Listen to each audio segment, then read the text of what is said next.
es su noticiero Notivisión, con Héctor Polo.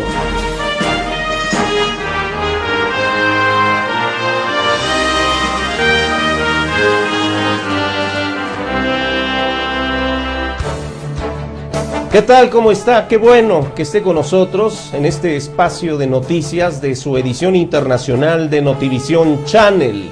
Soy Héctor Polo y le vamos a presentar lo más relevante acontecido en la información internacional. Iniciamos nuestro recorrido informativo como es una costumbre desde México. El Chapo terminará igual que Bin Laden.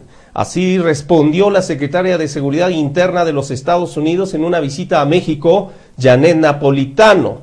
Esto después de ser cuestionada por los reporteros en el sentido de que si el Chapo es el delincuente número 1 más buscado por las autoridades norteamericanas, ¿por qué no han podido atrapar al narcotraficante a 10 años de su fuga?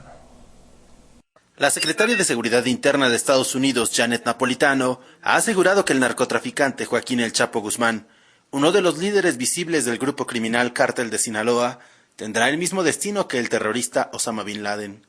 El Chapo Guzmán es hoy uno de los delincuentes más buscados luego de la muerte del líder de Al-Qaeda. La secretaria de Seguridad Interna de Estados Unidos habló del tema a pregunta expresa de reporteros que le cuestionaron por qué la inteligencia de Estados Unidos no ha sido capaz de atrapar a El Chapo Guzmán a 10 años de que se fugara del penal de Puente Grande. Let me just say, it took us 10 years to find Osama bin Laden. 10 años atrapar a Osama and you know what bin happened Laden. there. I'm not suggesting the same thing would happen with Guzman, but I am suggesting that we are persistent when it comes to wrongdoers and those who do harm in both our countries. So that issue continues. Así que este tema continúa de una manera exhaustiva. Cuestionada sobre la posible relación entre grupos terroristas internacionales y el grupo criminal de los Zetas, Janet Napolitano aseguró no tener elementos para confirmar esa aseveración. Janet Napolitano y Alejandro Poiré, secretario de Gobernación de México, ofrecieron una conferencia de prensa conjunta para anunciar los acuerdos en combate al crimen organizado y en materia de migración adoptados por Estados Unidos y México. Entre ellos, un programa piloto de repatriación de migrantes que buscará evitar que caigan en manos de grupos criminales al ser expulsados de forma descontrolada. El G20 ha pedido a Europa que haga más ajustes económicos y amplíe los fondos de rescate. En la reunión celebrada en México, el ministro español de Economía, Luis de Guindos, ha asegurado que nadie apoya que Grecia abandone el euro. El G20 está dispuesto a poner más dinero para hacer frente a futuras crisis, como la de la eurozona. Sin embargo, primero exige más ajustes a los gobiernos europeos y que en marzo determinen si van a reforzar los fondos de rescate. El comisario de Asuntos Económicos lo cree posible. Después llegará la reunión de abril del Fondo Monetario Internacional y ahí se verá si se consigue un gran cortafuegos para la zona euro de 750.000 millones de euros. España también lo ve posible y satisfactorio. Estos fondos de rescate tienen que ser disuasorios, es decir, están hechos para no utilizarse, tienen que ser lo suficientemente grandes, lo suficientemente flexibles y dar una posibilidad de actuación tal que de algún modo no tengan que llegar a utilizarse nunca. De Guindos asegura que España ha recibido aquí el respaldo a las reformas emprendidas basadas en la austeridad y el ajuste presupuestario, y sobre una posible salida de Grecia de la zona euro ha sido tajante. Nadie recoge en este momento ni considera como una alternativa factible que Grecia salga del euro. Y añade que el segundo rescate a Grecia no es un fin en sí mismo, sino un medio para que el país vuelva a la senda del crecimiento.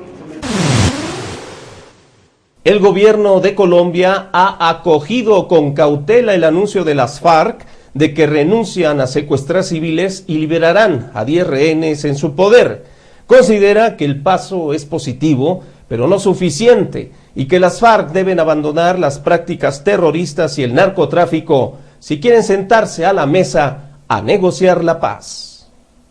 Son momentos felices para las familias de los secuestrados. Llevan más de 10 años esperando el regreso de los suyos y ahora ven la luz al final del túnel. Muy felices porque le van a dar la liberación a mi hijo y a todos. A todas aquellas personas Al hijo de Carmen, Robinson Salcedo, lo secuestró la guerrilla en agosto de 1998. Él y otros 9 militares y policías saldrán en libertad en las próximas semanas. Las FARC aseguran que los entregarán a esta mujer, Marlene Orjuela, que ha ejercido estos años como portavoz de los familiares. Ya no los veo llorar de dolor, sino los veo llorar de alegría. El anuncio de las FARC, la liberación de todos los cautivos y el final del secuestro de civiles, lo ven algunos como un antes y un después en la historia del conflicto. Creo que se concretan hechos de paz muy importantes para el país, que el gobierno del presidente Santos debe recibir y abrir la puerta para la mesa de diálogo. El presidente Santos, sin embargo, dice que el paso es positivo pero no suficiente y que las FARC deben abandonar las prácticas terroristas y el narcotráfico si quieren sentarse a la mesa a negociar la paz. El gobierno añade que hay cosas que no responde la guerrilla. Se pregunta qué pasará con los 99 civiles secuestrados por motivos económicos y se pregunta también si las FARC seguirán secuestrando militares y policías. Incógnitas todas ellas que recoge hoy la prensa. Unos periódicos dicen que la paz está hoy más cerca, otros que todavía queda camino por recorrer, pero a corto plazo todos se felicitan por el fin de un larguísimo cautiverio para 10 militares y policías colombianos. Vamos a un corte, regresamos.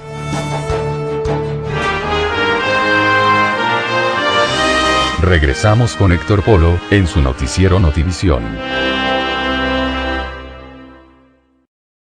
Y sabe una cosa, Wikileaks vuelve a la carga. La organización de Julian Assange ha hecho públicos millones de correos electrónicos internos de Stratfor, que es una empresa privada conocida como la CIA en la sombra, financiada, sabe, en gran parte con dinero público de los países occidentales. Wikileaks tiene previsto publicar hoy los datos sobre la última filtración que ha conseguido esa organización. 5 millones de correos electrónicos de una compañía privada de espionaje fechados entre los años 2004 y 2011. Según Wikileaks, revelarán el uso de redes informadores de estructuras de sobornos, técnicas de blanqueo de fondos y de métodos psicológicos.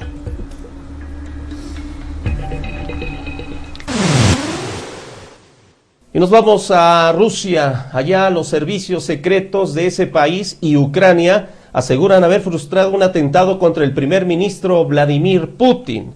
Los sospechosos planeaban atentar contra su vida después de las elecciones presidenciales de este próximo domingo, en las que él es el máximo favorito. En enero, una explosión en un apartamento de Odessa, Ucrania, destapa una supuesta célula terrorista que manipulaba explosivos. Un hombre murió y otro fue detenido. Un mes después, los servicios de contrainteligencia ucranianos detienen a otro hombre vinculado a la trama, Adam Osmayev. El objetivo final era tratar de asesinar al primer ministro Putin, dice ante la cámara de la televisión estatal rusa que ha difundido la información. El otro implicado dice que recibía órdenes de Doku Umarov, líder de la insurgencia islamista en el Cáucaso y enemigo número 1 de los servicios de seguridad rusos.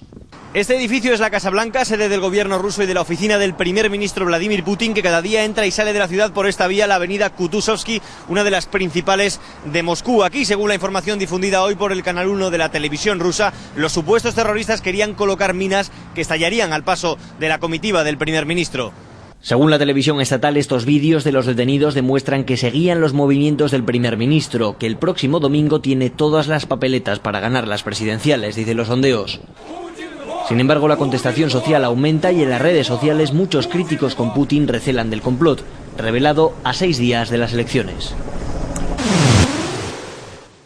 Y nos vamos al Medio Oriente, donde al menos 9 muertos fue el saldo en un atentado suicida en Afganistán. El hecho está relacionado con la ola de violencia por la quema de Coranes. El presidente de Afganistán hizo un llamamiento a la calma. Los talibanes han aprovechado esta situación para instigar contra la OTAN. El terrorista conducía un coche cargado de explosivos que ha hecho estallar al acercarse a un puesto del ejército junto al aeropuerto de Jalalabad, al este del país. Ha sido en venganza por la quema de Coranes de hace una semana, han dicho los talibanes, y el objetivo era una base militar. Las autoridades locales han confirmado la muerte de 6 civiles, 2 guardas de seguridad y un soldado. Hay 3 heridos de las fuerzas de la ISAF, la coalición internacional de la OTAN desplegada en Afganistán. Las revueltas estallaron hace una semana cuando soldados estadounidenses quemaron ejemplares del Corán en la base militar de Bagrán, la más importante de la OTAN cerca de Kabul.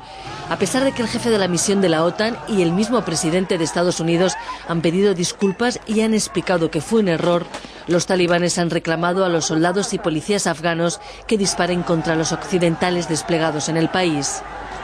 El presidente afgano Hamid Karzai también ha pedido calma y le ha dicho al pueblo afgano que no permita que los enemigos de la paz aprovechen esta situación. Pero las fuertes protestas por la quema de Coranes ha asumido al país en una ola de violencia en la que ya han muerto 30 personas. Gracias por haber estado con nosotros en este espacio de noticias en su edición internacional de Notivisión Channel. Yo lo espero como siempre el día de mañana con más información. Soy Héctor Polo. Pásela muy bien.